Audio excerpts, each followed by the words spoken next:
உயிரினும் மேலான அன்பு உடன்பிறப்பு.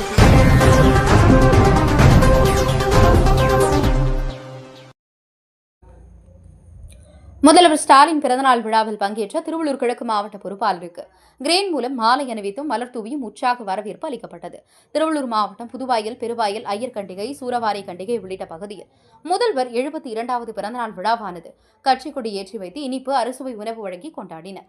சூரவாரி கண்டிகை பகுதியில் கிரேன் மூலம் திருவள்ளூர் கிழக்கு மாவட்ட திமுக கழக பொறுப்பாளர் MSK ரமேஷ்ராஜ் அவர்களுக்கு செண்டை மேலம் முழங்க மலர் தூவி கிரேன் மூலம் மாலை அணிவித்து வீரவால் வழங்கி உற்சாகமான வரவேற்பு அளித்தனர்.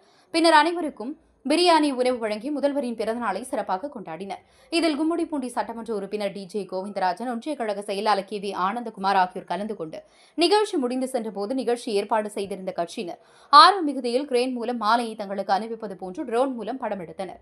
அப்போது அவர்கள் எலக்ட்ரிக்கல் பட்டாசு வெடித்து வீடியோ எடுத்துக் கொண்டிருந்த போது திடீரென அங்கு தூவப்பட்ட வண்ண பிளாஸ்டிக் சரகுகள் காற்றின் வேகத்தில் பட்டு தீப்பிடித்து மலபலவென எரிந்தது. அதனை அவர்கள் அணிந்திருந்த ஷூவினால் அழித்தும் தீ அணையாததால் அருகில் இருந்த வாளியில் தண்ணீர் கொண்டு வந்து தீயை உடனடியாக அணைத்தனர். பின்னர் கிரேனை நகர்த்தி கொண்டு சென்று அனைவரும் ட்ரோன் மூலம் வீடியோவை பதிவு செய்தனர். திமுக தொண்டர்களின் ஆர்வம் மிகுதியால் சாலையில் திடீரென தீப்பிடித்த சம்பவம் அங்கு சிறிது நேரம் பரபரப்பை ஏற்படுத்தியது. உயிரினும் மேலான அன்பு உடன்பிறப்பு.